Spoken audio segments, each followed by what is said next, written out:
E noho kotahi ana ngā wawata o te iwi o Ngāti Toa Rangatira, te Āti Awa me Raukawa ki te tonga, e pāna ki te huarahi tika hei takahitanga atu mā rātou mo te ture takutai moana. I te whanganui ātara, te roia matua o te kāwanatanga, e whakarongo ana ki ngā āwhero takutai moana o ngā iwi o taua takiwā.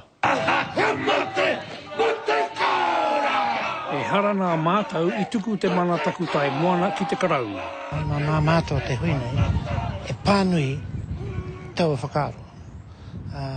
No te iwi Māori te mana o te takutai moana.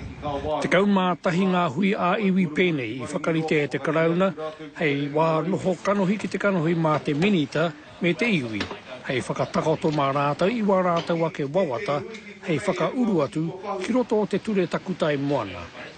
Engari moe tahi o rātou, kei te ki e kore rātou eneke. Our position has always been that we were the kaitiaki before the Foreshore Fisheries Act came into being, and we would still act like that. Me ki atu ki te minita kāre mātou e whakaena ki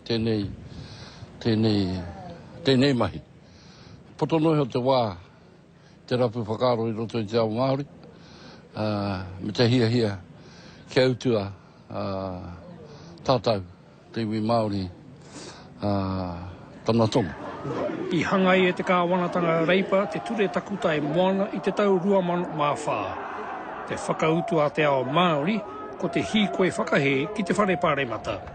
Te hia a te ao Māori, kia hokai mai te karauna, tō mātou rangatiratanga, te takutai moana. Koe ni te hui takutai moana tua ono ko whakahaere te karauna ki roto o ngā rohe. Ko tētahi kaupapa hau ko pata mai tēnei o ngā hui, kei te karanga te iwi. Hei te mutunga o ngā hui nei, ke riro ma te kingi Māori me te kāwana tianara, hei tohu I tētahi rōpu, hei whakakao I te hua o enei hui.